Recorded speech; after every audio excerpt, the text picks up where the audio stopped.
어, 우리가 여주동행 다음에 이제 세계 비전을 공부하는 이유는 하나님이 나에게 주신 비전이 어디까지 이어지는가에 대한 거예요.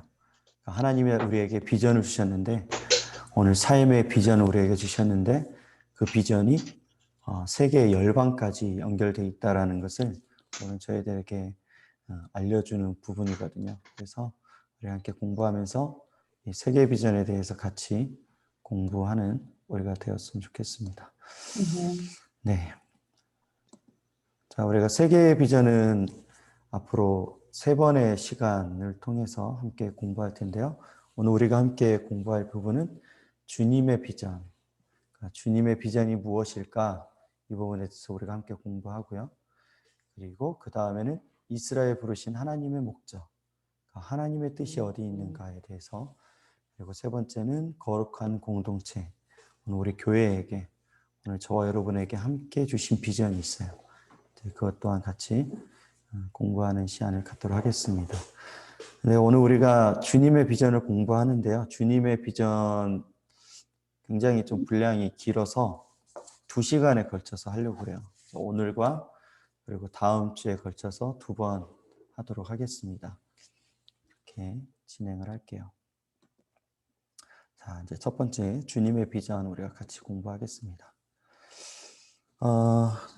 여러분 주님의 비전을 품고 여러분 일하고 계세요? 여러분 사역할 때 주님의 비전을 생각하며 우리가 살고 있는지 생각을 해보려고 합니다. 주님의 비전이라고 하면 무슨 얘기를 할 수 있냐면 나의 비전이 있다라는 얘기예요. 주님의 비전과 나의 비전이 있는데 나의 비전이라는 것은 뭐냐면 우리가 여주동행에서 처음에 배웠던 것처럼 나의 소신, 내 생각, 내 뜻, 또 우리가 내가 받았다고 생각하는 나의 달란트, 뭐 이런 것들을 우리가 생각하고 살아가는 게 바로 나의 비전입니다. 근데 주님의 비전은 무엇이냐면 이제 주님의 비전은 이제 세계 비전이라고 오늘 이제 함께 표현을 하는데요. 바로 아버지 하나님의 마음을 이제 비전이라고 얘기를 하는 거예요. 근데 그 비전이 아버지 하나님의 마음이 이 세계 비전으로 세워졌다라는 거죠. 그러니까 온 열방을 향한 아버지 하나님의 마음을 우리가 세계 비전이라고 얘기를 해요. 그러니까 저와 여러분에게 질문하는 게 뭐냐면 그러면 오늘 우리에게 아버지 하나님의 마음을 가지고 있느냐? 아버지 하나님의 마음을 가지고 우리가 사역을 하고 삶을 살아가고 있느냐? 이거를 이제 저와 여러분에게 물어보는 것이죠. 그러면 아버지 하나님의 마음이라는 것, 온 열방을 향한 아버지 하나님이 무엇일까요? 바로 그 구원의 계획이라는 거예요. 온 열방을 향한 하나님의 그 구원하시고자 하는 그 열정과 그 간절함이 오늘 바로 세계의 비전이다라는 거예요. 그래서 오늘 우리가 나의 비전이 내 삶에만 묶여 있는 것이 아니라 내 인생에만 묶여 있는 것이 아니라 오늘 나의 비전이 세계 비전으로 연결이 돼야 된다는 거죠. 그러니까 사람은 비전만큼 살고 기도만큼 이룬다. 오늘 이 말이 있는데 우리 한번 같이 읽어볼까요? 같이 읽어보겠습니다. 시작. 사람은 비전만큼 살고 살고 기도만큼 이룬다. 이룬다. 네. 오늘 우리가 여주동행을 할 수 있는 힘이 무엇이냐면 내 안에 비전이 있어야 되는 거거든요. 그러니까 내 안에 비전이 있는 만큼 내가 하나님 앞에 기도하게 될 때 이루어질 수 있게 돼요. 그러니까 내 안에 어떤 꿈을 꾸고 있느냐, 어떤 소망을 갖고 있느냐. 그러니까 많은 대부분의 사람들은 어때요? 내 인생에 이루고자 하는 꿈들이 있잖아요. 근데 육신의 일에 머물러 있다라는 거예요. 오늘 저와 여러분들이 주님 앞에 나아가서 기도할 때도 그 내 기도 제목들이 어쩌면 이 육신의 문제에만 묶여 있는 건 아닌지 한번 이렇게 점검할 수 있는 시간이 돼요. 아버지 하나님의 마음을 가지고 그리고 하나님이 그 이 땅을 향한 그 구원의 열정, 그 복음의 열정을 오늘 우리가 가지고 있는지를 보게 됩니다. 그럼 우리가 그 비전을 가지게 될 때 하나님이 이루시는 것들을 우리가 경험할 수 있게 될 거예요. 그 세계 비전을 우리가 함께 같이 공부하려고 합니다. 여러분 선유도 혹시 아세요? 선유도 다녀오신 분들도 있을 것 같은데요. 선유도라는 아주 작은 섬이 있어요. 이쁜 섬인데 그 선유도에 살고 계시는 한 목사님이 계세요. 이 목사님이 거기서 한 15년 이상 목회를 하셨어요. 그러니까 15년 이상 거기에 아주 작은 교회에 할머니와 할아버지들밖에 없죠. 젊은 사람들은 거의 없는데 거기서 내가 있는 게 과연 하나님의 비전일까? 내가 정말 이곳에 잘 온 게 맞을까라는 생각을 품게 되는 거예요. 15년의 시간 동안 뭐 두세 명의 사람들을 데리고 예배를 드리고 그들과 함께 기도하고 이렇게 살아가는데 항상 그 마음 안에 갈등이 있었어요. 마치 그 도착해야 될 곳에 잘 도착하지 못하고 잘못 내린 듯한 느낌을 항상 가지고 있었다라고 이야기를 하시더라고요. 내가 지금 있어야 될 곳에 있지 않고 도착할 곳이 아닌 다른 곳에 도착한 느낌을 가지고 있었어요. 그래서 비전이 없는 거예요, 교회 안에. 비전이 없고, 그냥 항상 똑같은 사람, 나이 드신 분만 있으니까 소망이 없다라는 생각을 가지고 있었어요. 근데 이제 이 바나바 훈련원, 제가 이제 바나바 훈련원에서 훈련했었는데, 이분이 바나바 훈련원에 와서 이 이제 세계 비전에 대한 공부를 하게 된 거죠. 그러면서 그렇구나. 이제 뭔가를 깨닫게 되셨어요. 세계 비전을 통해서. 그래서 이 비전에 대한 기름 부으심을 받게 되어서 돌아가서는 굉장히 변화된 시간을 갖게 됐어요. 이 세계 비전을 공부하면서 마음에 와닿던 문구가 있는데요. 이제 앞으로 저와 여러분도 이제 배우게 될 부분인데, 내가 하나님 중심으로 살면 내가 세계의 중심이 된다. 라는 이 세계 비전의 그 말이 이 목사님에게 가슴에 왔어요.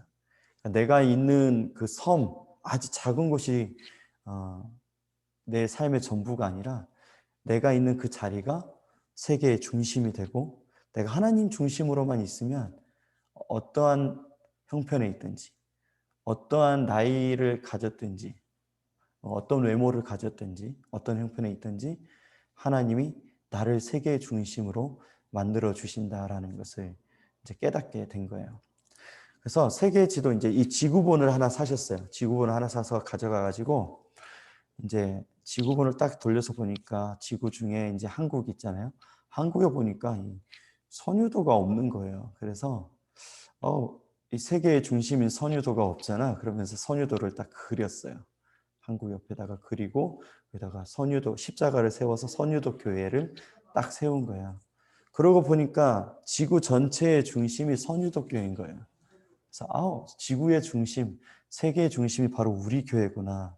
그래서 그때부터 이 할머니들, 할아버지들에게 세계 비전을 막 설교를 하고 소망을 주기 시작했어요. 오늘 우리가 전 세계를 섬길 수 있다. 선교사님들을 우리가 후원할 수 있다. 그래서 세계 곳곳에 이제 선교사님들을 이 성도들에게 한 명씩에게 붙여주고 기도하게끔 하고 또 그 선교사님들의 보고를 이렇게 받게끔 하고 뭐 이런 일들을 하게 되었어요. 그러다 보니까 이 성도들이 세계를 위해서 기도하게 되었고 이 마음가짐이 달라지게 된 거예요. 그래서 이제 해외에서 후원을 받던 목사님들, 선교사님들이 이제 한국에 돌아와서 이 선유도 교회를 찾아온 거예요. 현지 네팔 사람들, 방글라데시 사람들 할 거 없이 해외에 계시던 현지 목회자들이 와서 선유도 교회까지 왔는데 이렇게 작은 줄 몰랐던 거예요. 그렇게 기도를 열심히 해주고 뜨겁게 사랑하고 편지를 보내주고 후원해줬던 교회가 이렇게 작은 교회인지 몰랐다라는 거죠. 그러니까 이 목사님과 이 선유도 교회는 굉장한 자부심을 가지고 세계 곳곳에 선교를 하며 살고 있습니다. 지금도 그 일을 열심히 하고 있는 목사님이거든요. 그래서 비전이라는 것은 우리의 사람을 살리는 능력이 있다라는 거예요. 내 안에 비전이 있으면 삶의 소망과 의욕과 이 소망이 생겨서 뭐든지 열심히 할 수 있는 힘이 생기게 되는 거예요. 오늘 저와 여러분에게 나의 비전이 아니라 바로 주님의 비전이 이렇게 불타오르게 된다면 정말 이 다른 인생을 살 수 있게 됩니다. 저희 부부가 이제 처음에 이제 신학을 하고 안양에서 살았어요. 안양에서 살고 그 다음에는 이제 서울에서 전에 살던 이제 월간교회가 있는 북서울 노원구에서 살았고요.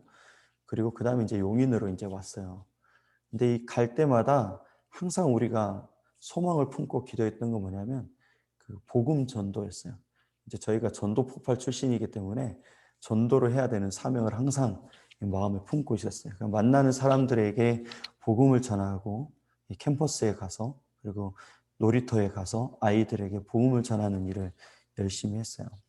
그래서 가는 곳마다 어떻게 하면 복음을 전할 수 있을까? 그래서 저희들의 이제 가지고 있는 돈의 일부를 떼어서 이 전도지와 또 전도용품들을 준비해서 항상 나가서 전도하는 일을 했어요. 이제 그 일이 이제 용인에 와서 그리고 이제 서울에 있을 때에는 아이들이 태어나면서 아이들을 데리고 나가서 이 전도하는 일을 했어요. 이제 용인에 와서도 전도를 하고 있어요. 이제 와이프하고 우리 아이들이 나가서 전도하는데 우리 하윤이가 얼마나 전도를 잘하는지 몰라요.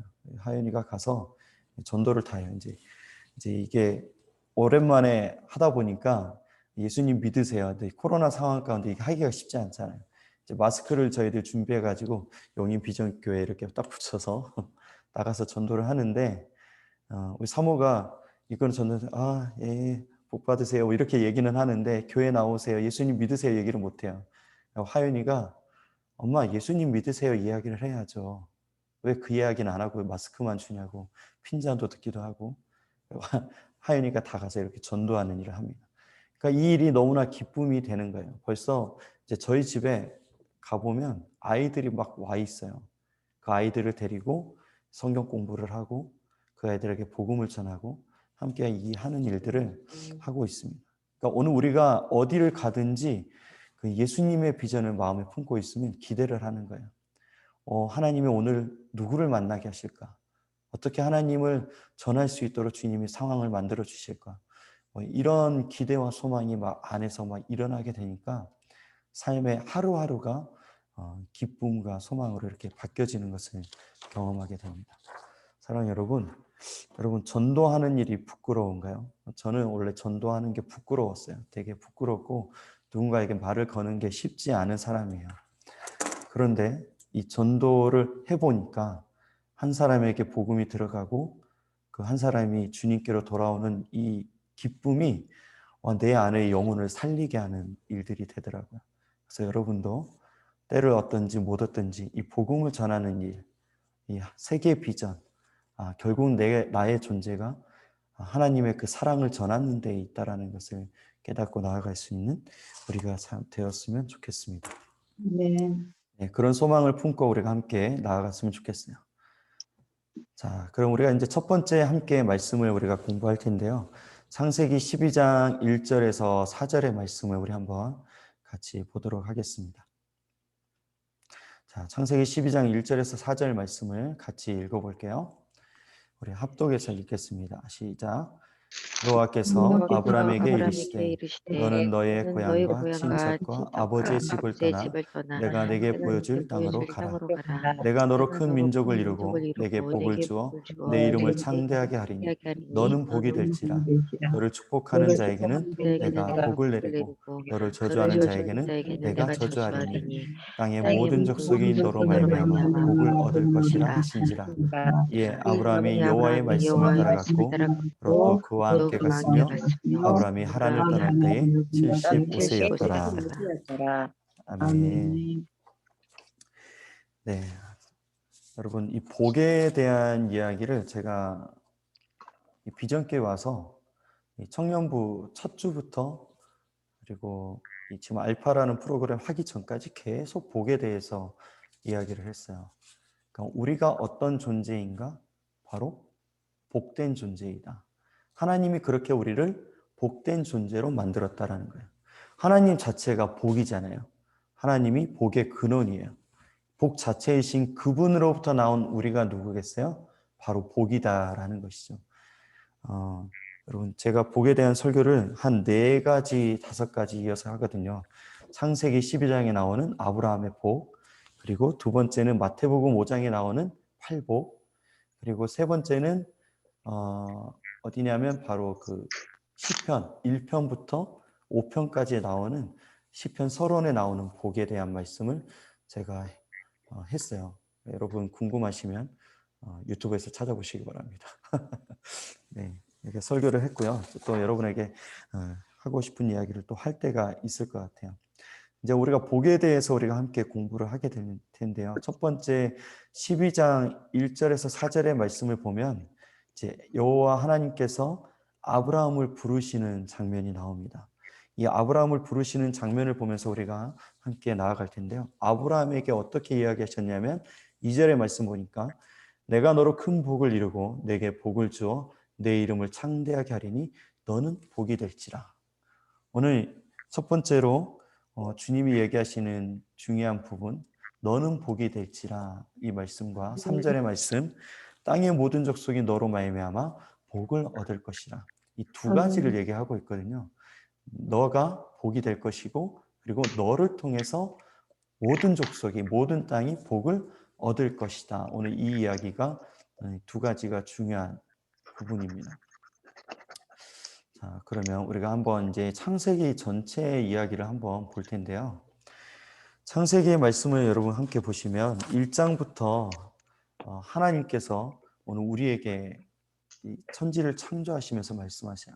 이 초점, 역사의 초점을 보니까 처음에 태초에 하나님이 천지를 창조하시니라, 이 하늘에 대한 이야기가 나와요. 하나님께서 이 땅을 창조하시려고 하는 그 계획을 이야기하세요. 근데 하나님의 관심이 어디에 있냐면은 이 하늘에 있지 않고 이 땅으로 내려와요. 하나님이 계시는 그 하나님의 나라에서 이 우주 만물을 창조하셔요. 그 우주에서 어디로 오냐면 우주의 별들을 지나 이 지구라는 땅을, 별을 하나님께서 만드십니다. 그래서 이 땅을 두시는 것을 보게 돼요.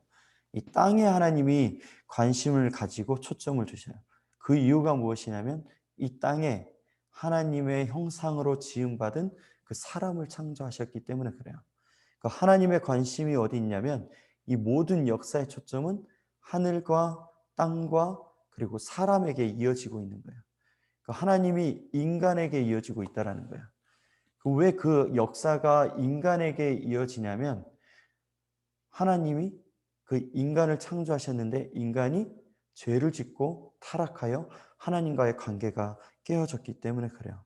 그래서 이 인간을 구원하시기 위한 이 구속사의 역사예요. 이 땅의 역사는 무엇이냐? 하나님의 역사는 무엇이냐면 인간을 구원하시기 위한 역사라는 거예요.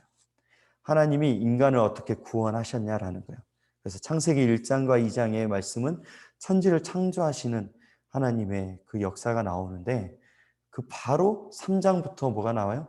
3장부터 11장까지 이 땅에 이 인간을 창조하고 인간이 타락하고 죄 가운데 살아가는, 그리고 죄 가운데 살아가는 그 인간을 구속하시는, 구원하시는 그 역사가 나타나고 있어요. 1장과 2장의 천지 창조, 그리고 3장의 인간의 타락, 그리고 하나님의 그 구속하심, 구원하심, 이게 나와 있어요. 그래서 두 가지가 계속 등장해요. 인간의 모습이 두 가지로 등장하는데 첫 번째는 영성의 사람, 그러니까 하나님의 사람이 등장을 하고, 두 번째는 비영성의 사람, 그러니까 하나님을 떠난 사람이 등장을 해요. 그래서 하나님의 사람, 이 영성의 사람은 어떤 사람이냐면 하나님의 이름을 부르는 사람들이 나오는 거예요. 하나님의 이름을 부르는 자들의 역사가 계속 나오게 되어 있습니다. 바로 누구냐면 바로 아벨, 가인과 아벨이 등장하잖아요. 그 아벨로부터 시작하는 하나님의 이름을 부르는 사람들의 그 족보가 계속 이어져요. 하나님의 사람, 하나님의 씨가 계속 이어져 갈 수 있도록 아벨을 통해서, 아벨이 죽고 나서 아벨을 대신하여 셋을 주시잖아요. 그러니까 셋, 그 다음에 누가 있어요? 노아, 에녹, 이런 하나님의 사람들이 계속 이어져 나가는 것을 보게 돼요. 근데 이와 반대로 하나님을 떠난 사람들의 역사가 나와요. 바로 가인의 역사거든요. 이 가인을 통하여서 죄가 시작되었고, 이 가인을 통하여서 하나님을 공격하고 하나님을 부인하고 하나님을 대적하는 이 사단의 역사가 일어나요. 그러니까 하나님은 하나님의 구원의 완성을 이루기 위해서 하나님의 이름을 부르는 사람들을 계속 이어가게 하시고, 사단은 이 하나님의 구원의 역사가 이루어지지 못하게 하도록 하나님을 대적하는 그 대적의 씨앗들이 계속 이어져 가도록 가인의 씨가 이어져 가게 하는 것을 보게 돼요. 이 가인의 후손들을 보면은 최초로 이루어지는 이 땅의 문명들이 나타나요. 이 목축업의 최초 목축업을 한 사람, 그리고 최초의 예술가, 그리고 최초의 연금술, 이 철을 재련하는 이런 사람들이 나와요. 그리고 그뿐만이 아니라 10장의 말씀에 보면은 누가 나오냐면 최초의 용사가 나와요. 최초의 용사, 니무롯이라는 사람이 나오거든요. 그 최초의 용사라고 표현되었지만 이 고대 문명 최초의 이 왕궁을 세운, 이 왕조를 세운 사람이 바로 니무롯이라는 사람이에요. 이 니무롯이라는 사람을 중심으로 사람들이 모이게 되었고, 창세기 11장에 보면은 뭐가 나오냐면 바로 바벨탑 사건이 나오게 되어 있어요. 이 바벨탑 사건을 통해서 이 니무롯이 사람들을 모아서 하나님을 대적하는 그 문명을 세우게 되거든요.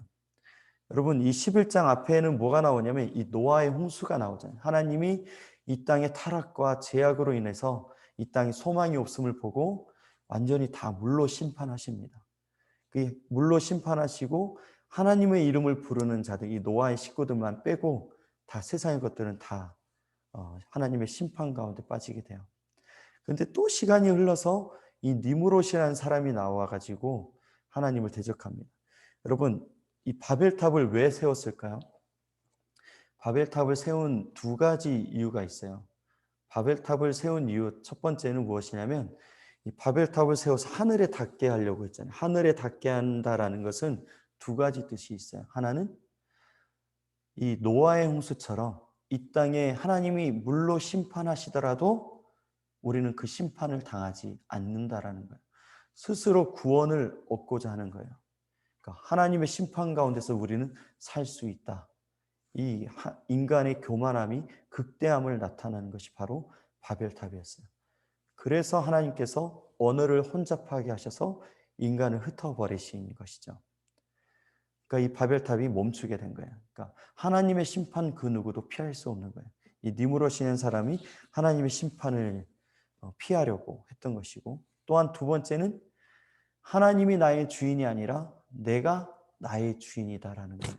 이 바벨탑은 그렇습니다.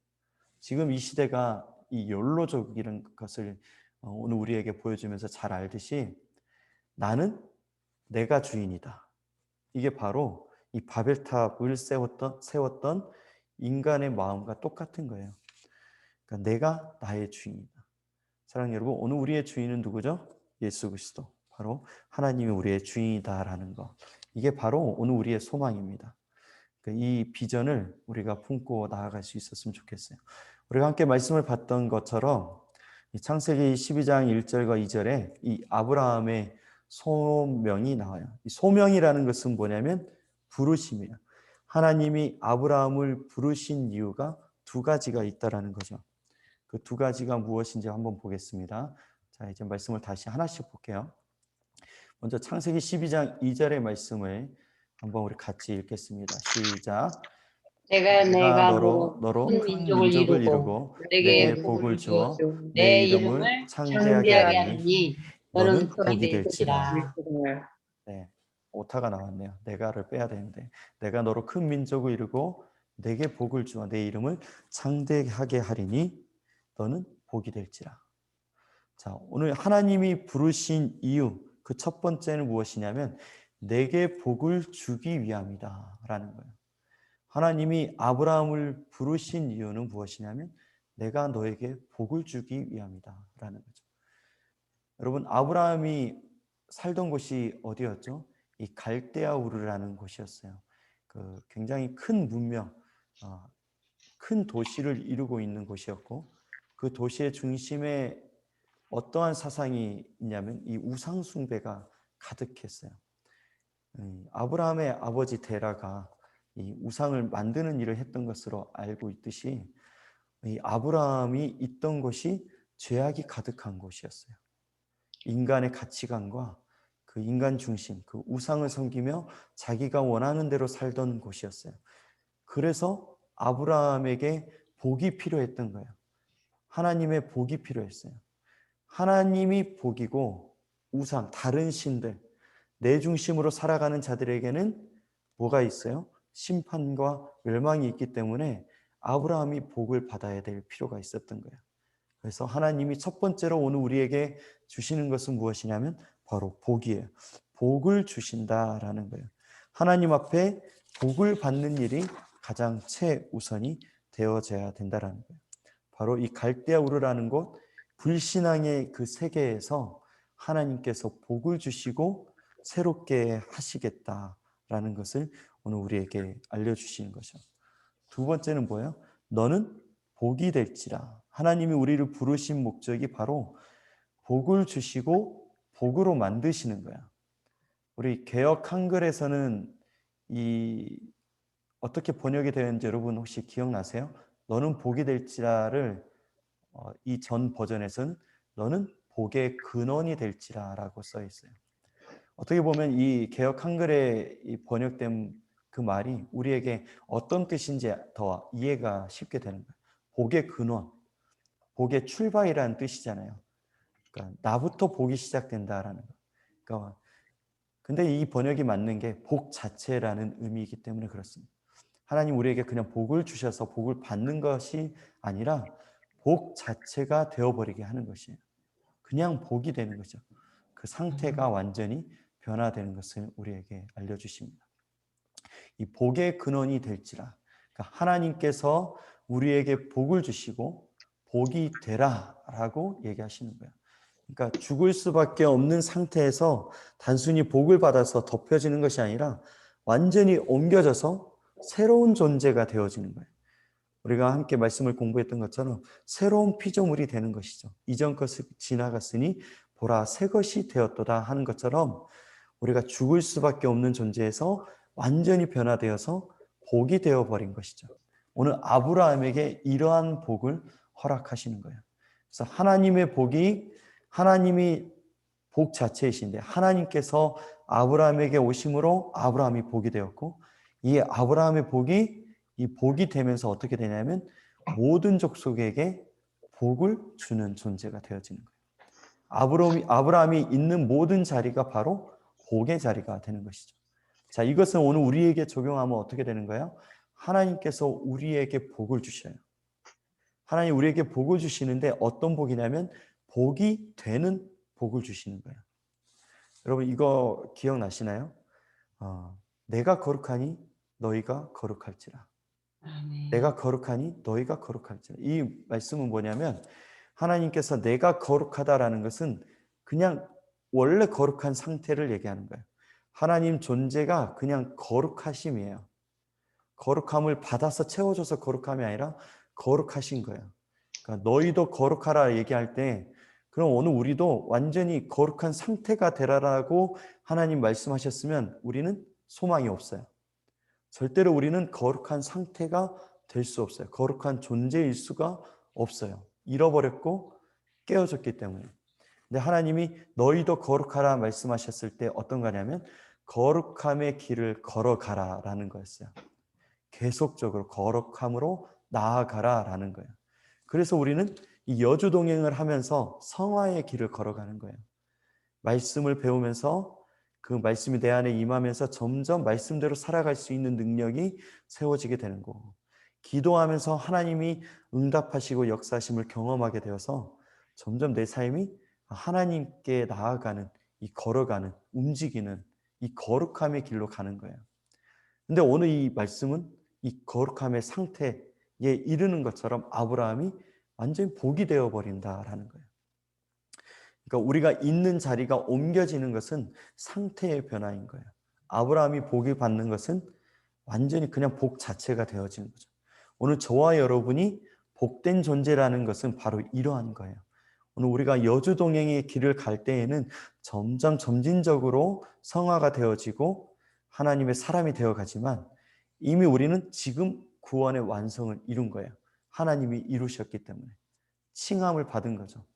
이미 우리의 주민등록증은 그 소속이 한국에 있는 것처럼 우리는 하나님의 나라에 속해 있어요. 어린아이일지라도 아직 법을 잘 몰라도 아직 어떤 옷을 입어야 되고 그 문화를 잘 이해하지 못하더라도 우리는 이미 하나님의 나라의 시민이 된 것처럼 우리 이미 복이 된 거예요. 세귤라라는 특별한 소유로 하나님이 우리를 만드셨다라는 것을 우리는 깨달아야 됩니다. 이게 우리에게 비전이고 소망인 거예요. 아, 나는 복이 되어버렸구나. 내가 있는 그 자리에 하나님의 복이 임하는 것이구나 라는 거예요. 그래서 오늘 우리의 인생 자체가 완전히 업그레이드 되었어요. 내가 살아가는 길이 이 저주와 죽음과 멸망의 길에서 어디로 바뀌었어요? 축복의 길, 아멘. 생명의 길로 바뀌었어요. 그래서 오늘 아멘. 우리는 복의 근원이 되어져 버린 거예요. 그냥 복 자체가 되어져 버린 거예요. 내 아멘. 안에 연약함이 있지만 오늘 우리 그 자체는 이미 하나님의 것이 되었기 때문에 여러분이 있는 곳이 복된 자리가 되는 거예요. 하나님이 거하시는 처소가 되는 것이고 하나님이 역사하는 장소가 이미 되어져 버린 것입니다. 자, 우리 밑에 한번 같이 읽어볼까요? 시작. 하나님이 하나님이 원하고 원하고 내가 내가 원하면 원하면 이루어진다. 이루어진다. 네, 하나님이 그 원하신 뜻을 내가 원하게 될 때 어떻게 돼요? 반드시 이루어지는 거예요. 내가 원하고 내가 원한 일을 하게 되면 이루어지지 않아요. 근데 하나님이 원하신 뜻을 내가 원하게 되어졌다. 그럼 반드시 이루어지는 거예요. 하나님의 뜻을 품고 살아가는 사람에게는 그 일들이 이루어지는 역사를 경험하게 되는 거예요. 여러분, 하나님의 살아계심을 정말 경험하고 싶다면 바로 하나님의 뜻을 붙들고 그 일을 행하고자 할 때에 이루어지게 되는 것입니다. 하나님의 살아계심을 경험할 수 있는 방법이에요. 자, 우리는 이러한 존재가 되어졌습니다. 자, 하나님의 마음이 어떠한지 한번 우리가 봤으면 좋겠어요. 아브라함을 부르실 때 하나님이 어떠한 마음으로 그 아브라함에게 복을 주셨을까요? 오늘 이것을 우리가 한번 같이 말씀을 통해서 보려고 합니다. 첫 번째, 창세기 12장 3절의 말씀을 우리 함께 보면요. 너를 축복하는 자에게는 내가 복을 내리고 너를 저주하는 자에게는 내가 저주하리니 땅의 모든 족속이 너로 말미암아 복을 얻을 것이니라 하신지라. 아멘. 네, 파란색을 한번 다시 한번 보세요. 땅의 모든 족속이 너로 말미암아 복을 얻을 것이라. 아브라함을 부르실 때 하나님의 기대는 어디까지 있냐면 내가 아브라함을 복으로 만들었으니 이 아브라함을 통하여서 이 모든 땅과 모든 족속에게 하나님의 복이 이루어질 것을 기대하시는 거예요. 사랑하는 여러분, 하나님이 나를 부르실 때 그 기대가 어디까지 이루어지냐면 나를 통하여 오늘 나의 가정, 나의 교회, 내가 있는 직장, 내가 만나는 모든 사람들에게 예수님의 복이 흘러가는 그 역사까지 기대하고 계신다라는 거예요. 아멘. 어떻게 보면 부담감이 확 오잖아요. 아, 난 그렇게 못 살고 있는데 라는 부담감이 있어요. 근데 그게 아니라 하나님이 하시는 거예요. 하나님의 일은. 근데 오늘 우리는 그냥 아멘 하는 거예요. 내가 하는 거 아니에요. 절대로. 내가 이룰 수 없어요. 그 이룰 수 없는 나를 통하여 하나님이 이루시는 걸 내가 봐요. 깜짝깜짝 놀라요. 나 아무것도 안 했는데 하나님이 나 때문에 구원의 역사를 이루어 가시는 거예요. 나는 부족하고 여전히 육신의 일에 묶여 살아가는데 하나님이 하나씩 하나씩 이루어 가시는 것을 보게 되는 거예요. 이게 얼마나 큰 은혜이고 감격인지 모릅니다. 제가 이제 부모가 되어 보니까 얼마나 이 부모로서 자녀에게 믿음으로 양육하는 것이 힘든 줄 경험하게 돼요. 아, 좀 힘들잖아요. 쉽지 않으니까 집에 가면 눕고 싶고 나도 TV 보고 싶고 막 그냥 아무것도 안 하고 싶은 거예요. 내가 하고 싶은 거 하고 싶어요. 근데 그런 모습들이 우리의 자녀들에게 비춰졌음에도 불구하고 하나님께서 우리의 자녀들을 양육하고 계시고 훈련하고 계시고 그들의 믿음을 붙들고 계시는 것을 경험하면서 얼마나 감사한지 몰라요. 한 번은 이제 자동차를 타고 갈 때 이제 앞에 이제 제 아들이 타고 가는 걸 좋아해서 타고 가는데 어디 가는 길에 조용하게 가고 있는데 갑자기 아들이 이렇게 얘기하는 거예요. 6살 때 이야기입니다. 6살 때. 아빠, 목사님이 되려면 어떻게 해야 돼? 그래서 깜짝 놀랐어요. 왜? 너 목사님 되고 싶어서 그래? 그랬더니 목사님이 되고 싶대요. 그래서 목사님이 되려면 어떻게 해야 되는지 물어보는 거예요. 그래서 무한한 그 감격이 막 오는 거예요. 그래서 목사님 되려면 열심히 기도하고 말씀 보고 하나님을 만나야지. 그렇구나 하고 또 혼자 사색에 잠기는 것처럼 창가를 보고 있는 거예요. 그 모습이 너무 놀랍잖아요. 근데 그 몇 달 뒤에 너 꿈 여전히 목사님이니? 그러고 물어봤더니 아니래요. 유튜버가 되고 싶대요. 아이들의 꿈은 계속 바뀌는 것 같아요. 그렇지만 그 한순간에 그 아이가 하나님 앞에 이런 마음을 가지고 있었던 것에 대해서 좀 기쁘더라고요. 그래서 제가 속으로 생각했어요. 유튜버 되고 싶다고 했지만 너 이미 하나님께 코 꼈다. 이렇게 생각했어요. 왜냐하면 제가 5살 때 그 고백을 했거든요. 주일학교 어, 때 이제 저희 아버지가 이제 주일학교 선생님이 없을 때니까 아버지가 다 했어요. 그래서 나는 될 거야. 어, 자기가 되고 싶은 꿈을 이야기하는 시간이었어요. 제 친구들 3명 있었어요. 여자애는 공주님이 될 거야 그랬고, 한 명 남자애는 대통령이 될 거야. 한 명 남자애는 뭐 어떤 의사가 될 거야 이런 얘기를 했어요. 근데 제가 뭐라고 얘기했냐면 목사님이 될 거야. 나중에 그 생각이 갑자기 팍 올라오더라고요. 하나님이 그때 들으셨다. 하나님 그때 내 말을 들으셨다라는 그 감동이 확 오더라고요. 말을 잘해야 돼, 사람이. 이런 생각을 했어요. 말을 참 잘했어야 되는데 제가 그때 말을 잘못하는 바람에 잘한 거지만 결국은 그렇게 사람의 말을 하나님이 다 들으신다라는 거죠. 그러니까 아멘. 하나님의 기대가 우리에게 그렇게 임한다라는 거예요. 나의 연약함을 통해서 하나님의 그 강하심이 드러난 거예요.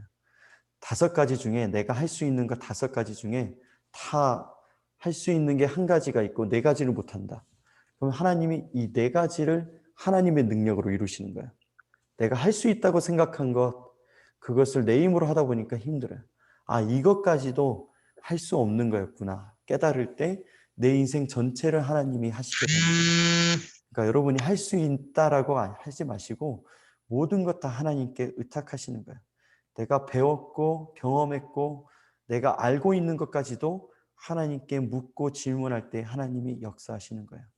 우리가 여주동행 배울 때 그 이랜드 계열의 그 회사를 전문 경영인으로 했던 그분이 자기가 전문으로 알고 있던 부분도 하나님께 질문하며 기도하며 나아갈 때 역사하셨던 것처럼 내가 안다고 생각해서 내 힘으로 하지 말고 내 뜻대로 하지 말고 하나님께 질문하며 나아갈 때에 하나님이 완전하게 이루실 겁니다. 그렇게 겸손으로 나아간 저와 여러분 되었으면 좋겠어요. 창세기 아멘. 18장 18절의 말씀, 아브라함은 강대한 나라가 되고 천하 만민은 그로 말미암아 복을 받게 될 것이 아니냐. 이 당연하다라고 하나님이 선포하시는 거예요. 아브라함은 강대한 나라가 되는 거예요. 하나님의 부르셨을 때 아브라함이 한 거는 그 부르심에 응답한 것뿐이었어요. 그 부르심에 응답한 사람은 당연하게 강대한 나라가 된다라는 거예요. 오늘 내가 주님의 부르심에 응답하여 그리스도인으로 예수님의 자녀로 세워졌어요. 그럼 우리는 강대한 나라가 되는 거예요. 그래서 우리를 통하여서 하나님이 이렇게 하십니다. 천하 만민이 너 때문에 복을 받게 되는 거야. 당연히 내가 너에게 복을 줬고 너를 복으로 만들었으니 복을 받게 될 것이 아니냐라고 얘기하십니다. 이거는 당연한 일이다라는 것을 얘기합니다. 18절에 창세기 22장 18절의 말씀, 또 내 씨로 말미암아 천하 만민이 복을 받으리니 이는 내가 나의 말을 준행하였음이니라 하셨다 하니라. 나뿐만이 아니라 오늘 우리의 자녀들을 통하여서 천하 만민이 복을 받게 된다라는 거예요. 여기까지 하나님이 약속하시는 거예요. 하나님의 복이 어디까지 이루어진다고요? 천대까지 이루어진다고 우리에게 약속하셨어요. 근데 이 일이 뭐예요? 이는 내가 나의 말을 준행하였습니다. 주의 말을 준행하였습니다. 주님의 말씀. 오늘 우리가 주님의 말씀 안에 살아갈 때 이 모든 약속들이 이루어지게 된다는 것을 오늘 우리에게 보여주고 있습니다. 창세기 26장 4절의 말씀. 내 자손을 하늘의 별과 같이 번성하게 하며 이 모든 땅을 내 자손에게 주리니 내 자손으로 말미암아 천하 만민이 복을 받으리라. 창세기 28장 14절.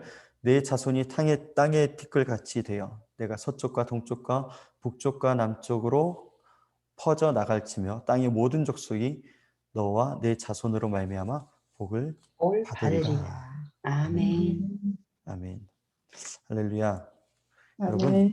이 복은 내가 주님을 받아들이는 그 순간 우리의 모든 자녀, 그 후손들에게, 다음 세대들에게 흘러가게 되어 있어요.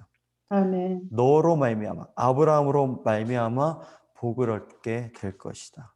첫 번째 복이 뭐예요? 하나님을 얻게 되는 복이 우리의 자녀들에게도 이어지게 되는 거예요.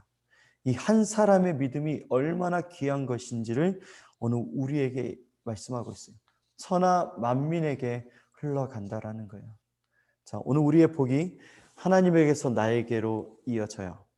그리고 하나님의 복이 나를 통하여서 우리의 이웃들, 우리가 함께 살아가는 모든 사람들에게 이어지게 되어 있어요.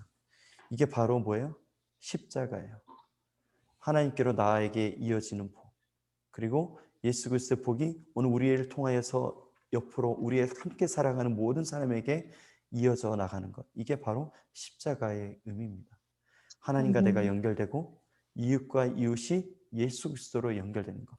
이게 바로 오늘 우리 모두의 비전과 소망이에요. 하나님의 부르심, 하나님 나에게 주신 달란트, 하나님이 나에게 주신 소망, 비전은 모든 그리스도인은 동일해요. 예수 그리스도의 사랑과 그 은혜가 임하고 모든 사람에게 임하기를 소원하는 그 하나님의 마음이라는 것을 오늘 저와 여러분이 기억해야 됩니다. 자, 아브라함을 택하신 목적이에요. 아브라함을 택하신 목적. 하나님이 아브라함을 택하신 목적이 있어요. 다 굉장히 말들이 비슷한 것 같아요. 근데 약간의 차이가 있어요. 하나님이 우리를 부르실 때에, 그리고 하나님이 우리를 통하여서 어떤 일을 이루시기 원하는지, 하나님이 우리를 통한 목적이 무엇인지 우리 한번 보도록 하겠습니다. 계속 같은 말씀이에요. 창세기 12장 2절 3절. 내게 복을 주어 내 이름을 창대하게 하리니 너는 복이 될지라. 그리고 3절의 말씀, 땅의 모든 족속이 너로 말미암아 복을 얻을 것이라. 그리고 창세기 18장 18절 말씀, 천하 만민은 그로 말미암아 복을 받게 될 것이 아니냐. 자, 오늘 우리가 이 말씀을 세 가지를 봤습니다. 첫 번째 말씀이 뭐냐면 내 이름을 창대하게 하리니라고 얘기해요. 그러니까 내게 복을 주어서 내 이름을 창대하게 하리라. 그러니까 첫 번째 복은 이 아브라함에게 주신다라는 것을 얘기하고 있고, 3절의 말씀, 땅의 모든 족속이 너로 말미암아 복을 얻을 것이라.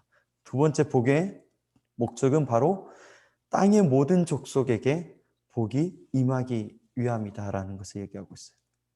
그리고 세 번째는 천하 만민은 그로 말미암아 복을 받게 될 것이다. 그러니까 세 번째는 천하 만민에게 복을 얻게 하신다는 거예요.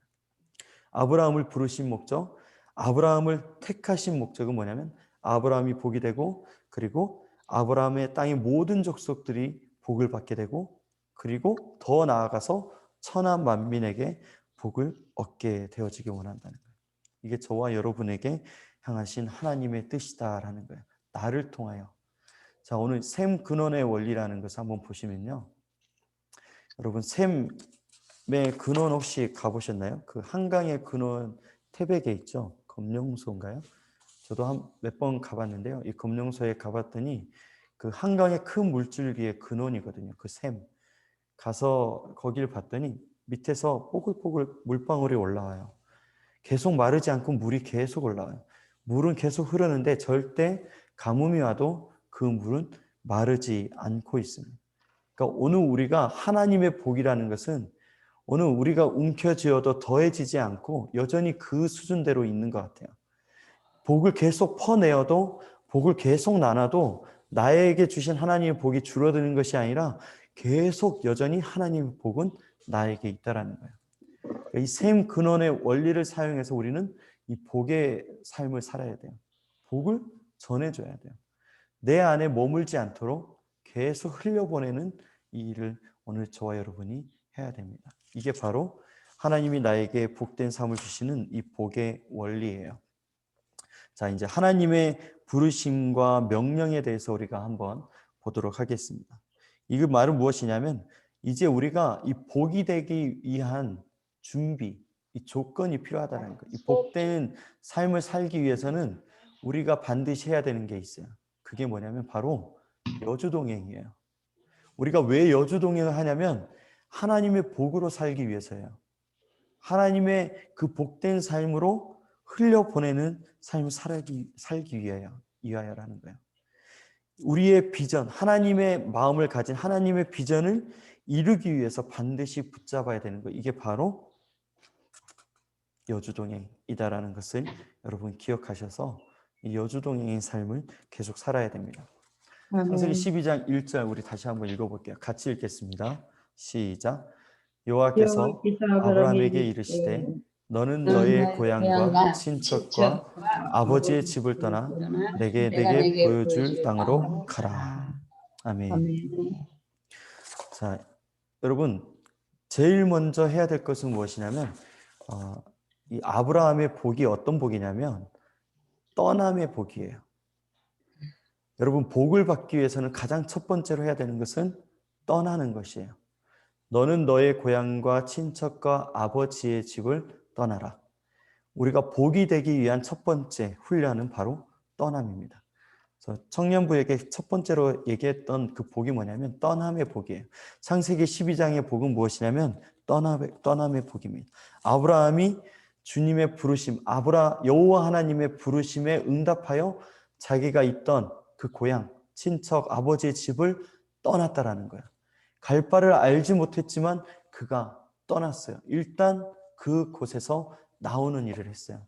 여러분 이게 뭐냐면 나에게 익숙한 자리, 여러분 여기에서 떠나야 돼요. 그 익숙한 자리 어떤 익숙한 자리냐면 하나님께 나아가지 못하게 하는 그 모든 익숙한 자리예요. 우리가 하나님께 위로를 받아야 되잖아요. 근데 하나님의 위로를 받기 전에 오늘 우리는 사람을 찾아요. 사람에게 위로를 찾아요. 친구에게, 그리고 어떤 나를 위로해 줄 수 있는 그 사람들을 찾아서 거기서 위로를 받으려고 해요. 그리고 또는 내 지금 굉장히 괴롭고 힘들고 어렵고 두렵고 하는 이 모든 이 순간들, 이 시간들을 어떠한 것들을 통하여서 해결을 받기로 하나요? 그게 첫 번째로 돈, 명예, 그리고 잠깐의 잊을 수 있게 하는 쾌락. 그래서 술을 찾고요. 그리고 노래방 많이 가잖아요. 해소가 되거든요. 저도 굉장히 스트레스 받을 때 찬양하면 완전히 다 해결이 돼요. 이게 노래방도 같은 비슷한 원리가 있는 것 같아요. 내 안에 쌓인 것들을 풀어내기 위해서 소리를 지르는 거죠. 사람들에게 말을 하면 내 안에 있는 것들이 뭔가 풀어지는 것 같아요. 근데 시간이 지나면 어때요? 여전히 문제는 그대로 있고 해결이 되지 않아요. 오늘 우리가 이 갈대아 우르를 떠나는 것, 이게 바로 첫 번째 복을 받기 위한 준비라는 것을 오늘 말씀을 이야기하고 있습니다. 오늘 18절 19절 말씀 보면 아브라함은 강대한 나라가 되고 천하 만민은 그로 말미암아 복을 받게 될 것이 아니냐. 내가 그로 그 자식과 권속에게 명하여 여호와의 도를 지켜 의와 공도를 행하게 하려고 그를 택하였나니 이는 나 여호와가 아브라함에게 대하여 말한 일을 이루게 하려 함이니라. 여러분 두 번째는 무엇이냐면 떠났다라는 것은 무엇이냐면 보이나요? 안 보이죠? 이 물병에 물이 채워져 있었어요. 어떤 물이 채워져 있었냐면 익숙한 물, 죄, 옛 습관, 옛 자아들, 내 생각, 나의 소신 이러한 것들이 채워져 있었어요. 이것들을 떠난다라는 것은 뭐예요? 비우는 거잖아요. 다 비우는 거예요. 여러분 비운 다음에 이제 이게 깨끗해졌어요. 다 비워졌어요. 근데 여러분 비워진 컵을 그냥 그대로 두면 어떻게 돼요? 먼지가 쌓여요. 하루 이틀은 먼지로 쌓이지만 이게 한 달, 1년, 2년, 3년, 4년 이 비워진 것 그냥 그대로 뭔가 채워지지 않으면 어떻게 되냐면 아무것도 없는 것 같지만 그 안에 때가 끼게 돼요. 굳어져 버리는 것이 됩니다. 무슨 얘기냐면 우리 비워진 자리에 반드시 채워지는 것이 필요해요. 그런데 우리가 비워진 자리에 옛 것을 채우면 절대 안 되겠죠. 옛 습관, 죄의 것, 하나님을 거절하는 그 모든 것을 다시 채워서는 안 되고 그럼 우리가 채워야 될 것은 뭐예요? 새 것을 채워요. 오늘 19절의 말씀처럼 여호와의 도, 여호와의 의와 공도를 행하는 그것들이 채워져야 돼요. 오늘 우리 여주동행에서 배웠던 것, 말씀과 기도가 우리 안에 채워져야 돼요. 말씀이 내 안에 채워져요. 하나님의 말씀. 이 말씀이 그냥 말씀만 채워지면 지식으로 남게 돼요. 여러분, 이 지금 바나바 행전을 하는데 참 위험스러운 건 무엇이냐면, 여러분 이거 듣고 행하지 않으면 지식으로만 남아요. 그럴까 봐 좀 염려스러운 것이 있어요. 아는 것이 힘이지만 아는 것이 어떤 힘이 되어버리냐면 판단하고 그리고 정죄하는 힘이 될 수가 있어요. 사랑하는 여러분, 반드시 행함으로 나아가셔야 돼요. 행함이 없는 믿음은 죽은 믿음인 것처럼 오늘 우리가 행함이 없으면 죽게 되어 있어요. 내 안에 비워진 상태의 말씀을 채우고 반드시 기도하고 그리고 삶으로 나아가서 실천을 해야 돼요. 기도하라, 기도를 해야죠. 그럼 하나님의 응답을 듣게 되고 그리고 삶 속에서 그대로 순종하게 될 때 하나님의 역사를 우리의 눈으로 보게 되는 것이죠. 우리가 떠난다는 것은 뭐냐면 사람에게 이제 나아가지 않고 이제는 주님의 십자가 앞에 무릎으로 나아가는 거예요. 내 안의 고통과 괴로움을 사람에게 말하기 이전에, 내가 가장 사랑하는 사람들에게, 친구에게 이야기하기 전에 예수님께 무릎을 꿇는 거예요. 주님 앞에 눈물로 나아가는 거예요. 이 시대에 여호와 앞에 우는 자들이 없다라는 진단이 나오고 있어요. 하나님 앞에 울기 이전에 사람 앞에 울고 있고 돈을 얻기 위하여 애를 쓰고 있어요. 하나님의 응답을 얻기 전에 사람의 방법을 취하고 있어요. 이게 오해하는 말들이 있어요. 기도만 한다고 되냐? 할 수 있는 건 해야지. 여러분, 이 말을 오해하면 안 돼요. 절대로. 사람이 할 수 있는 걸 해야지. 이거는 나중 이야기고, 사람이 할 수 있는 일을 하라라는 건 뭐냐면 말씀에 순종하는 것을 얘기하는 것이지 내가 먼저 행하는 걸 얘기하는 걸 절대 아니에요. 여러분, 절대로 그 말을 오해해서 사용하면 안 돼요. 우리는 먼저 기도해야 돼요. 기도로 다 되냐? 아니요. 기도로 다 된다고 생각을 해야 돼요. 하나님 말씀이면 다 되냐? 다 된다고 생각을 해야 돼요. 하나님 말씀과 기도가 100%냐? 100%예요. 여러분, 사역, 모든 일의 90%는, 99%는 기도로 이루어진다는 거예요. 99%가 기도고 그 기도의 응답을 가지고 행하는 순종이 1%예요. 쉽다라는 거예요. 하나님이 하시기 때문에. 기도하고 행하면 하나님이 행하시기 때문에 쉬운 일이 되는 거예요. 기도하지 않고 행하면 어려운 일이 되는 거고 하나님 뜻이 아니면 막히는 일이 되는 거예요. 그러니까 반드시 여호와의 도를 지키고 의와 공도를 행하게 하는 일이 오늘 저와 여러분에게 굉장히 중요한 것입니다. 예수님이 이 고난주간 첫 번째 행하셨던 일이 무엇이었죠? 성전을 정화하는 일이었어요. 성전에서 물건을 파는 일들, 매매하는 일들을 채찍으로 다 쫓아내셨잖아요. 기도하는 집이다. 만민이 기도하는 집이다라고 얘기를 하셨어요. 성전을 깨끗이 한 다음에 우리가 가야 될 곳은 주님 앞으로 가는 거예요. 아멘. 무엇을 채워야 될지 우리가 모르잖아요. 지금 몰라요. 아무것도 분별이 되지 않아요. 옛 습관에 사로잡혀 있던 사람들은 이게 내 경험인지 내 생각인지 하나님의 뜻인지 아직 분별하는 훈련이 되어 있지 않아요. 영적인 지각이 깨어나 있지 않기 때문에 그래요. 기도의 자리로 나아가는 거예요. 성전을 깨끗이 하시고 기도하는 집으로 만드셨어요. 그리고 주님 앞에 나아가는 거예요. 기도하는 거. 그리고 주님의 응답을 듣고 행할 때에 하나님의 역사가 일어나게 됩니다. 아멘. 네, 잠깐 흥분했습니다. 네. 자, 하나님이 명령하신 이유. 자, 우리가 여기까지 이제 오늘 말씀을 볼 텐데요. 하나님이 이렇게 명령하신 이유가 무엇인지 한번 우리가 말씀을 통해서 찾아보려고 합니다. 창세기 2장 17절 말씀 우리 한번 같이 읽겠습니다. 시작. 선악을 알게 하는 나무의 열매는 먹지 말라. 내가 먹는 날에는 반드시 죽으리라 하시니라. 네, 하나님의 말씀이고요. 두 번째, 창세기 3장 4절에서 6절 말씀입니다. 우리 같이 읽겠습니다. 시작. 뱀이 여자에게 이르되 너희가 결코 죽지 아니하리라. 너희가 그것을 먹는 날에는 너희 눈이 밝아져 하나님과 같이 되어 선악을 알 줄 하나님이 아심이니라. 여자가 그 나무를 본즉 먹음직도 하고 보암직도 하고 이렇게 할 만큼 탐스럽기도 한 나무인지라. 여자가 그 열매를 따먹고 자기 함께 있는 남편에게도 주매 그도 먹은지라. 네. 그리고 하나 더 볼게요. 아니군요. 두 개만 보면 되겠네요. 자, 오늘 하나님의 명령과 그리고 사단의 말이 있어요. 하나님께서 오늘 태초에 아담과 하와에게 이렇게 얘기하십니다. 이 선악을 알게 하는 나무를 만드셨잖아요. 이 생명과 선악을 알게 하는 나무가 있는데 생명과는 먹게 하고 모든 실과는 먹게 하고 선악을 알게 하는 나무는 먹지 말라. 네가 먹는 날에는 반드시 죽으리라 라고 하나님께서 말씀하셨어요. 선악과를 먹으면 반드시 죽을 것이다 라고 얘기를 해요. 그런데 이제 두 번째 뱀이 나타나서 오늘 이 여자에게 얘기하는 거예요.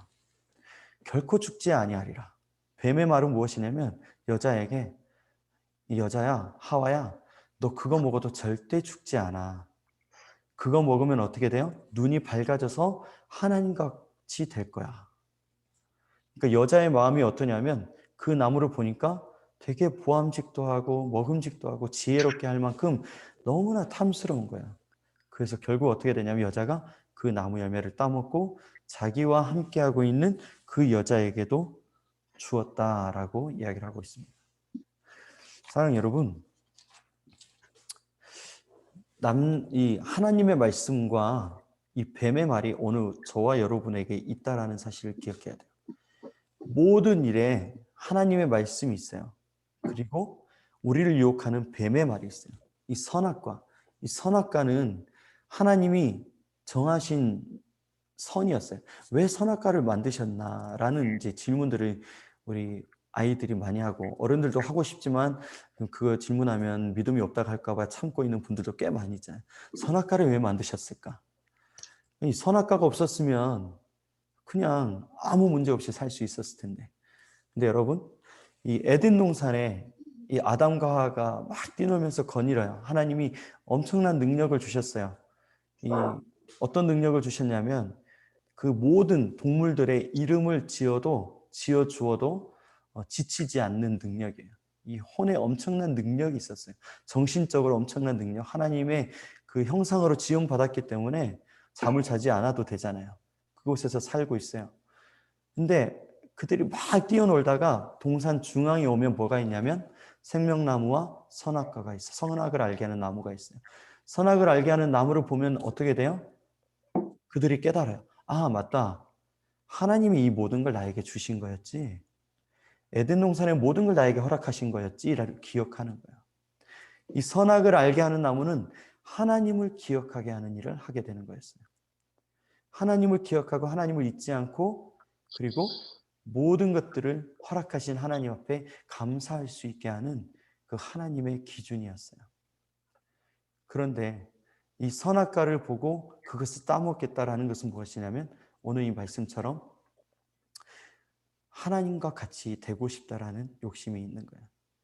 이것은 오늘 우리가 이 시대를 살아갈 때에 하나님의 말씀과 그리고 이 사단의 유혹 앞에서 우리의 선택이 반드시 따라오는데 내가 하나님 말씀을 따를 것인지 아니면 사단의 말을 따를 것인지가 결정이 된다라는 거예요. 내 뜻대로 하고 싶어. 이게 내가 주인 된 삶은 바로 하나님이 내가 주인이 아닌 사단의 말을 따르는 것이고 하나님의 말씀을 따르고 그치 내 뜻대로 내 경험대로 내 삶이 아니라 하나님 말씀과 하나님 뜻대로 사는 거야. 그래 하나님께서 하셔야지. 하나님 말씀대로. 그러니까 우리가 모든 것은 하나님 앞에서 하나님 말씀대로 살아가는 것은 바로 이 하나님을 기억하는 일이 된다라는 거예요. 여러분 말씀이에요. 선악과는 하나님의 말씀이에요. 태초에 말씀이 계시니라. 선악을 알게 하는 나무는 무엇이에요? 바로 예수 그리스도를 상징하는 거예요. 예수 그리스도가 바로 오늘 우리의 주인이다라는 것. 하나님이 나의 주인이다라는 것을 오늘 우리에게 알려주시는 거죠. 근데 오늘 우리의 삶에 어떻게 해요? 하나님을 기억하지 못해요. 어려운 문제를 만날 때마다. 우리에게 힘든 시간이 찾아올 때마다 하나님을 기억하지 않고 살아가요. 그리고 굉장히 사람과의 관계의 문제 우리가 많잖아요. 정말 나를 힘들게 하는 사람이 내 앞에 있을 때 어떻게 해요? 이거는 정말 어쩔 수 없어. 이거는 정말 용서할 수 없는 문제고 이거는 자존심의 문제야. 이건 자존심을 건드렸기 때문에 용서할 수 없어. 이해할 수 없어. 저 사람과는 끝이야. 관계가 끝이야. 우리가 미워하는 사람이 있을 수 있어요. 왜 미워하죠? 미워할 수밖에 없는 사람이기 때문에 미워하는 거예요. 나에게 피해를 주고 어려움을 줬기 때문에 미워해요. 근데 그것이 하나님의 뜻인가요? 아니잖아요. 근데 알면서도 우리가 선악과를 따먹고 있다라는 거예요. 물론 미워하는 사람을 용서하는 일이 쉬운 일이 아니에요. 근데 산상수훈에서 마태복음 6장, 7장의 말씀 보면은 이방인들도 자기를 좋아하고 사랑하는 사람은 사랑할 수 있다라는 거예요. 근데 그리스도인들인 저와 여러분은 원수까지도 사랑하는, 오른쪽을 때리면 왼뺨도 돌려대야 되는, 거기까지 이르러야 되는 그 비전과 소망이 있다라는 것입니다. 사랑하는 여러분, 미워하면 어떻게 되냐면 하나님과의 관계가 막히게 돼요. 하나님과 막히게 돼요. 그래서 하나님과의 관계가 막히지 않기 위하여서라도 우리는 미워하지 않고 담을 만들어서는 안 된다라는 것을 우리는 기억해야 됩니다. 참 쉽지 않은 일일 거야. 이 선악과, 왜 선악과를 따먹어서 우리를 이렇게 힘들게 했어? 아담과 하와를 원망했는데 오늘 저의 모습을 보니까 내가 그 선악과를 수도 없이 따먹고 있었구나 라는 걸 깨닫게 되는 것이죠. 사랑하는 여러분, 아담과 하와를 원망할 문제가 아니라 오늘 저와 여러분이 예수 그리스도를 인정하고 말씀을 붙들고 믿음을 붙들고 살아가는 저와 여러분이 돼야 돼요. 우리 큰 글씨 한번 같이 읽어볼까요? 시작. 믿음의 믿음의 세계로 세계로 가라. 가라. 네, 믿음의 세계로 우리가 나아가야 돼요. 자, 우리가 첫 번째 주님의 비전으로 나아가는 것이 바로 믿음의 세계로 나아가는 거예요. 근데 여러분, 믿음의 세계로 나아가는 것은 보이지 않는 영역이에요. 우리는 보이는 것을 믿고 우리에게 나타나는 현상을 보고 살아가는데 이 믿음이라는 것은 아직 이루어지지 않았고 내 눈에 보이지 않는 것을 인정하고 믿고 나아가는 거예요. 그러니까 쉽지 않은 문제죠. 사랑하는 여러분, 이 땅에 존재하는 물질 중에 우리 눈에 보이지 않는 물질이 70%라는 거 여러분 아세요? 이 땅에 존재하는 것 중에 보이지 않는 70%가 이 땅에 존재하고 있다는 거예요. 보이는 것은 30%밖에 되지 않습니다. 여러분, 이 코로나가 우리의 눈에 보이나요?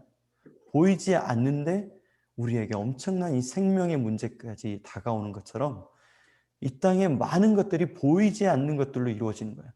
보이지 않는 것들로 인해서 나타나는 것이거든요. 이 땅에 존재하는 것. 그러니까 오늘 우리가 믿음의 길을 걸어갈 때에 이 믿음의 역사에 것들이 이루어지는 것을 보게 될 거예요. 사랑하는 저 여러분이 반드시 이 믿음의 세계로 나아가는 이 첫 출발을 함께 했으면 좋겠어요. 여주 동행을 할 수 있는 이 첫 출발, 뭐가 일어나야 되냐면 비전이 있어야 돼요. 내가 비전이 되면 여주 동행 못해요. 근데 예수님이 나의 비전이 되고 오늘 이 믿음의 세계가 나의 비전이 된다면 이 여주 동행을 할 수 있는 힘이 생겨요. 그러니까 주님께 우리가 첫 번째 기도해야 될 건 뭐냐면 주님의 비전이 나의 비전이 되게 하여 주시옵소서. 그 주님의 비전, 그 아버지의 마음이 오늘 내 마음이 되게 하여 주시옵소서. 찬양의 가사가 그냥 있는 가사가 아닌 거예요. 굉장히 깊은 영적인 의미를 담고 있습니다.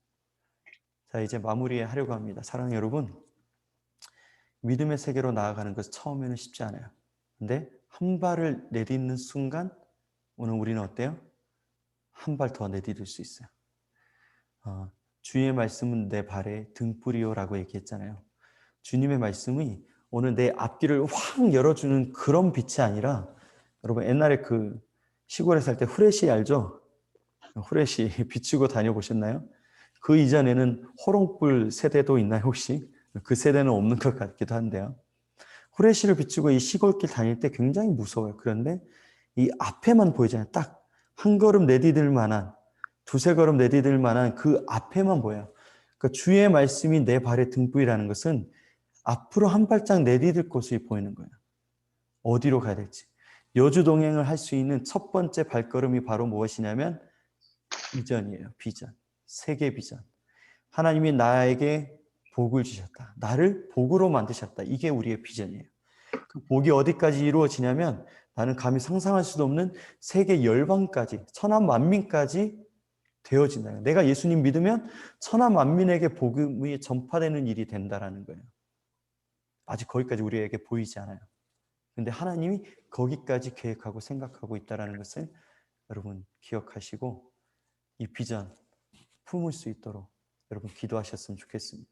아멘. 때로 우리의 말로 지식으로 이 바나바 행전이 끝나지 않고 기도의 자리로 그리고 생명의 자리로 우리의 삶의 순종과 하나님의 역사의 자리로 나아갈 수 있는 그런 은혜가 저와 여러분에게 있으면 좋겠습니다. 아멘. 있습니다. 완전 예언을 해버렸는데요. 반드시 주님이 이루실 줄 믿습니다. 할렐루야. 아멘. 네, 오늘 하루도 주님과 여주 동행하시고 남아있는 이 특세 끝까지 승리하는 저와 여러분 되었으면 좋겠습니다. 아멘. 네, 주님의 이름으로 축복합니다. 아멘. 기도하겠습니다. 사랑의 하나님 감사합니다. 우리를 사랑하시는 주님, 우리가 여주 동행하며 주님과 동행하길 원합니다. 믿음의 세계로 나아가길 원합니다. 하나님, 우리에게 소망을 주시옵소서. 나의 소망이 아니라 이 땅의 소망이 아니라 예수님이 나의 소망이 되게 하시고 하나님 아버지의 마음이 나의 소망이 되게 하셔서 복의 삶을 살게 하시고 생명의 삶을 살아갈 수 있도록 믿음의 여정을 걸어갈 수 있도록 주님 축복하여 주시옵소서. 더욱 주께서 우리의 삶을 축복하시며 역사하실 줄 믿습니다. 오늘 하루도 여주 동행하게 하여 주시옵소서. 승리케 하여 주시옵소서. 감사드리며 예수님의 이름으로 기도드리옵나이다. 아멘. 아멘. 네, 감사합니다. 감사합니다, 여러분. 감사합니다. 네, 수고하셨습니다. 질문 있어요. 질문, 네, 질문하세요. 그냥 이렇게 전반적인 내용은 아니고요. 이거 프린트물 주신 것 중에 말씀 하나하나 찾아보다 보니까 6번에 6번. 히브리서 11장 17에서 19절 말씀, 네, 거기 그 이삭 제물로 바치는 부분에 대해서 언급되거든요. 네, 거기에서 여기 11장 거기 보면 19절에 능히 이삭을 죽은 자 가운데서 다시 살리실 줄로 생각한지라. 네, 아브라함이 정말 아들 이삭을 그 육체적인 죽음까지 일단은 가고 난 후에도 제물로 바치기 위해서 죽이고 나면 하나님이 다시금 아들 이삭을 다시 살리실 거라는 그 믿음을 가졌다는 걸로 해석을 해야 되는 건지 잘. 네, 맞습니다. 그거예요? 거기까지 해석할 수 있냐면요. 아브라함이 그 바랄 수 없는 중에 바라고 이룰 수 없는 중에 이룰 수 있다라는 믿음을 가졌다라고 평가를 해요. 그게 왜 그러냐면 아브라함이 100세에 대해서 자녀를 낳았잖아요. 그러니까 그 훈련의 기간 동안에 내 힘으로 아이를 낳을 수 있는 게 아니라 오직 하나님께서 주신 아들이라는 그 경험을 하게 돼요. 그러면서 이 생명의 주관자가 하나님이라는 것을 깨닫게 된 거예요, 아브라함은. 그래서 아브라함이 순종할 수 있었던 이유가 무엇이냐면 죽어도 살리시는 하나님이라는 것을 깨닫게 되었기 때문에 그렇습니다. 그러니까 이 마지막에 주신 하나님이 주신 거니까 하나님이 가져가실 수도 있고 또 하나님이 다시 살려서 주실 수도 있다는 것을 믿었어요. 어떻게 하실지는 모르지만 하나님이 반드시 더 좋은 것을, 더 새롭게 하신다는 것을 안 거죠. 그리고 이삭도 그 일을 통해서 하나님을 만나게 되는 거예요. 자녀까지도 하나님을 만나는 사건이 이중적으로 되어지는 거예요. 네, 궁금하셔서 얘기하셨는데 오늘 거기까지 우리가 공부 안 했어요. 지금 뒷부분은 다음 주에 할 거예요. 궁금하셔도 좀 참아주세요. 네. 네, 맛있게 점심 감사합니다. 드세요. 여러분 네, 수고합니다. 수고하셨습니다. 네.